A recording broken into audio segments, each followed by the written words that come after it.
Whew. I decided to go today to kind of try and eliminate a storage. I have 3. Well, me and my family have 3. And hold on. Okay, back to what I was saying. I am just now starting the process of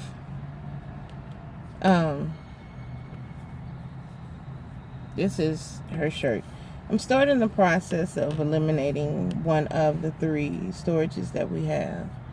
We have 2 small ones, a 5x5,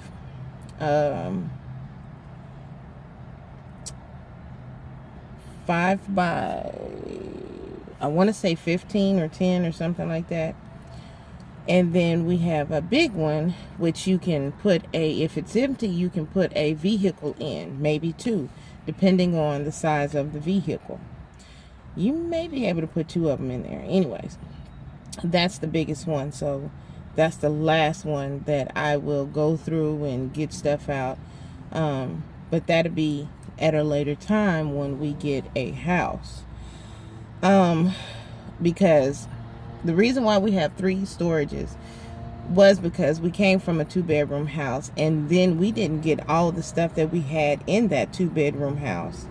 2 bedroom, 1 bath, living room, dining room, kitchen, and a garage. We didn't even get all the stuff out of that house. That's how much stuff we had. And it had a place.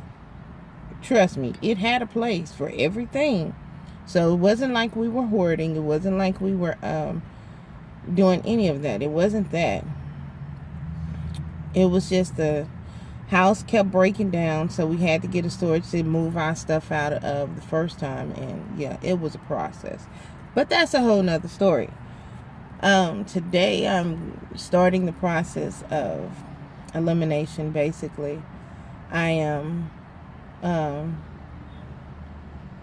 going through some of her stuff and stuff that I feel can be donated. I will donate it. Stuff that I feel that can be just thrown away or just used, recycled in a different way, I'll do that. But I'm starting that process, and it is tedious, and I'm resting right now because I've been at it since 1:30 today, and it is almost 6, I think. Don't quote me on that. I think it's almost 6. And yeah, so the big one is almost filled to the brim. It is busting out the seams. Yes, we tried to pack as much stuff as we could because that has, like the big stuff, like the couch, the love seat. Do we have a love seat? Not a love seat. It's an ottoman. It's an ottoman that has like a little table that's connected to it. We have that in there. We have 2 dressers, 2 of my desk,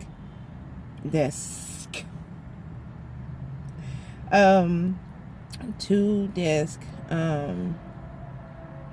her chair. It's an extra wide chair. She just wanted to be comfortable. What else is in there? It's majority of everything, all the appliances and all of that. So we got dishes and stuff in these other 2 small ones. The stuff that we used in the apartment. We had a 2-bedroom, 2-bath apartment, and it was big. Was it bigger than the house? I want to say it was not bigger than the house. So yeah, we couldn't take everything that we had in the house into the apartment, so we had to get a storage. And we tried to get 3 small ones, but that did not work. So we just got 1 big one, and we put everything in that big one. So that, like I said, that'll be later on. Not this week, maybe later on in the year, but just not this week. I'm off today and tomorrow, and I have to work Sunday and Monday. I think I'm off Tuesday. But yeah, so it's a process. I saw one of her.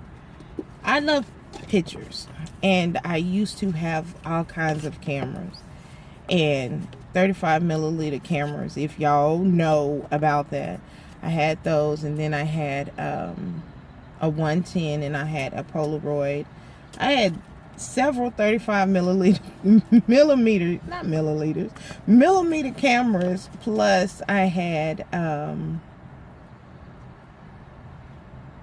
110, and a 110 camera, or 110 millimeter camera, it's long, so all the pictures are panoramic. Then I had, I think, 2 Polaroids. I had 2 Polaroids. One my mother bought me for my birthday when I turned 18, and the other one I had bought because it was cute. I only bought it because it was cute and it was small and compact. But I was going through some pictures, and yes, I still like to take pictures. Not with the digital camera. I like to take pictures with the 35 millimeter camera. Now, can I find the film? No. Unless I go to Wolf Camera, and who wants to pay all that money? Not this one. So, this picture here, you can't really tell, but that's, like I said, that's the living room. That's when we were staying in the house, so that's the living room. That is not foil. I want to show you again. That right there is not foil. That is, it's AC tape. If you ever had a wall unit and someone had to put in the wall unit, and it was like a gap in between the unit and the wall, that is the tape to keep it insulated. So that's AC tape. Yeah, she slept on the couch because she, on one of the couches, these couches were curved, so they were leather couches and they were curved. So she slept on the couch that night because she was sewing, and like I said, we had a 2-bedroom, so she was sewing in the living room. And so the table that you see, that is the stuff that you see on her, I want to say right side, that is her sewing stuff plus her sleeping stuff. But yeah. And yes, we pulled up all the carpet because we all kept getting sick. So yeah. And that back there, I have to scan a picture of it. That back there is Martin Luther King. That's the little decoration she did. I have to tell you the story about that. That is her floral arrangement. She would change it all the time. That's my brother at his kindergarten graduation. That's him again at his school pictures, and that's his class picture. Or is that my son? That is, it could be my son's class picture. I have to look and see, but I'll scan it and so you can see a better picture. But yeah, that was my mom. I miss her every day. Every day I miss my mother. It's just so surreal that she's not here anymore. I wake up in the middle of the night getting ready to text her, and I can't. But I miss her so much. Yeah. So, and this picture was taken in 2000 and... Let me look on the back. I gotta cheat, y'all. I think it was taken in 2003. It could have been taken... I think it was taken in 2004. Because we took up the carpet in 2000 and... We moved in the house in 2002. We took up the carpet, I think, 2003. 2003. Yeah, we did. We took up the carpet in 2003. And this was... It had to be 2004, 2005 when this picture was taken. Because we have the green sofas. 2005, I think so. Yeah, but yeah. So I'm tired, y'all. I really am. And yeah, most of this stuff here is my stuff that goes on my desk. I have another desk, but I'm gonna have to, like I said, yeah. So I'm aiming for, I have to get at least a 4-bedroom house, just so I can have an office, and so I can put all the stuff that I need to, like my crafts and all my office supplies. And I'm trying to debate on if I'm going to keep both of those desks or if I'm going to just take one and just donate the other one. Because one is a metal desk that I got from my former pastor who passed away. He gave me that desk because I needed a desk in my room. And he gave me that desk, and that's where all my pictures are. Oh, yes. So he gave me that desk in 2002, because he was getting rid of that desk out of the finance department office, and he needed more room, so he got a bigger desk. Well, he got 2 smaller desks because I had somebody working with me in the finance office, so I took that desk. Yes, I like the desk. It's metal. Why I like the desk? Don't ask me. My desk I got now is glass. So yeah, I like that. But yeah, it is a process. I'm not going to try to do everything in 2 days. I'm not going to do it. No. Just like he used to say all the time, you can't eat an elephant in one sitting. You have to take one bite at a time, and that's what I'm doing. I'm pacing myself because I know it's going to be hard. It's hard for me because I was with my mom longer than my brother and my son, but it's still hard for them too. So it's like, yeah. No, I'm not one of them people who want to sit up there and keep everything that she had. No, I don't. But I do want to keep some things. And like this shirt, yeah. Some of her t-shirts and stuff, yes, I do wear. It makes me feel still close to her, like she's still here. So it's a process. It really is.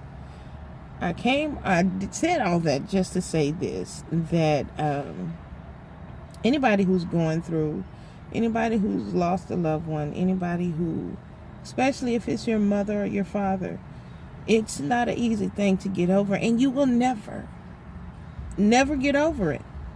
Never. You'll never get over it. But you'll be able to live again. You will. It's hard some days. And some days it's not. Some days you can wake up and say, oh, hey, I miss you so, and go on with your day. Some days you're like, oh, hey, I miss you, but I'm going to get up anyway. So, yeah, yeah. Big old baby, I know. But yeah, it is a process. So don't rush yourself. Oh gosh. Don't rush yourself to get over them, because you won't. Newsflash, you won't get over them. No matter who it is, even if it's just your best friend or if it's just somebody who you were close with, you're never going to get over that. You're never going to get over it. Ever. My dad been gone since 1997. I'm sorry, 96. It's 2019 and I still cry for my dad. So no, you never get over it. You just get up and you take one day at a time. You get up, you take one day at a time. You don't rush yourself. But you don't stay depressed. You don't stay depressed. You stay around people who love you. You stay around people who encourage you. You stay around people who wants you to win. That's what you do. You get up. And if you have those nights, if you have those early mornings like I do, where you like, man, where you go? Why you go? Where? Call somebody who loves you. Call somebody who supports you, and call somebody who is going to be there for you. Don't walk this walk alone. Don't do it. Don't do it. Don't walk this walk alone. You got to depend on somebody else. Especially when it comes to this. You got to. And this is coming from somebody who is comfortable in being alone, who is comfortable in doing things by themselves, who is comfortable. That is my comfort zone. Like now, this is my comfort zone, just being by myself. But you're not. When you're going through something like this, no, sweetie, no, sir, no, ma'am. You got to have somebody. You got to. Because if you don't, you'll find yourself in a very bad way. And that's not what you're here for. It's the reason you're still here. But that's not what you're here for. You're not here to be in a bad way. And you will be an encouragement to somebody else. As I went through my situation last year, because it was fresh. Oh, it was fresh. And I just started this new job. Well, I was in training when it happened. And I got on the floor. And I just stayed to myself. Some days I couldn't control myself. I cried. I worked and I cried. I worked and I cried. I worked and I cried. 7 days a week I worked and I cried. I signed up for overtime because I needed to work to keep my mind busy.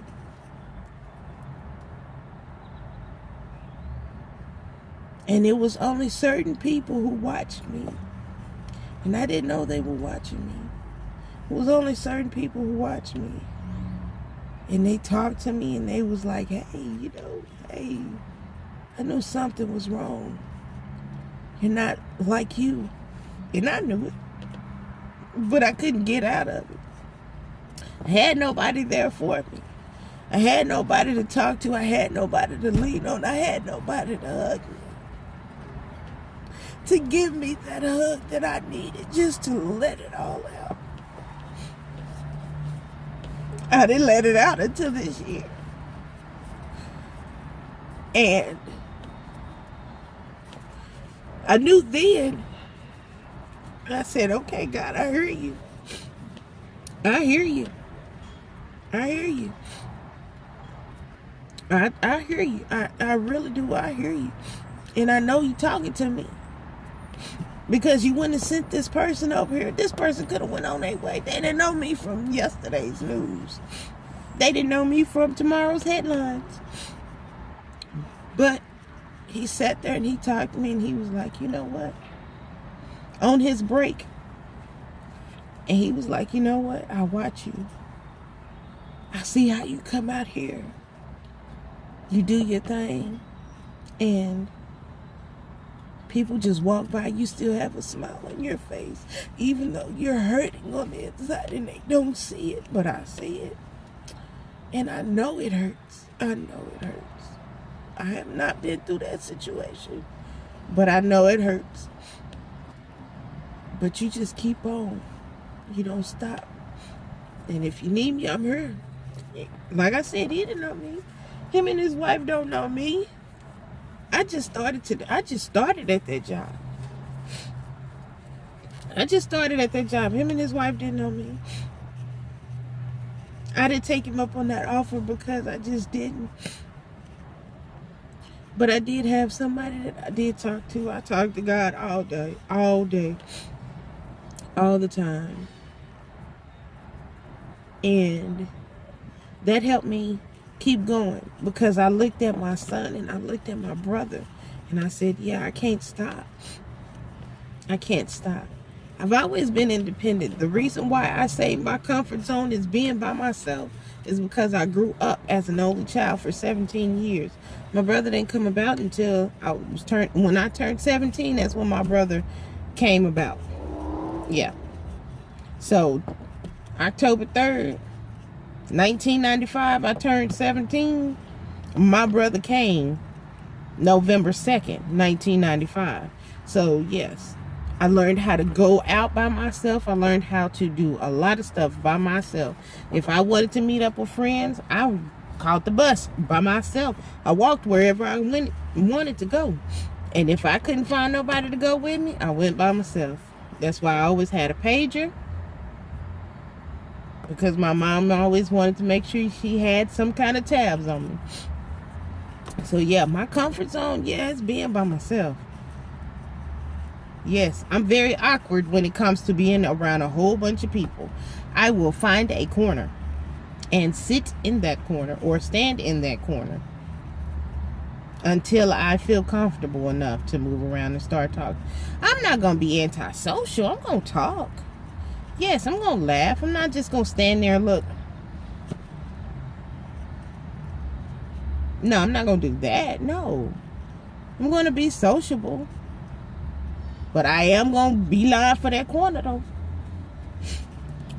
But when you're going through something like that, when you're going through something like this, no, it's not good to be by yourself. If you don't have that will to be able to encourage yourself and motivate yourself, I don't know what's going on with my mouth. Motivate yourself to get up and move around. You don't need to be by yourself. You don't need to go through this alone. You need to talk to somebody. I'm not saying pay them. Unless you got the money, hey, you do what you do. But you don't need to be by yourself. So, I'm sorry y'all see me cry. I'm sorry if I made you cry. I do apologize. Don't talk about my hair. I will fix it sometime. Don't know when. But, yeah. Don't go through this alone. Don't walk this walk alone. Some walks, yes, you do have to go by yourself. But this one right here, no. You don't. No, sir. No, ma'am. Somebody is watching. And they there. They're praying for you. Ask God to reveal who it is. I'm just saying. I love you. And I hope you have a wonderful day. Bye, y'all.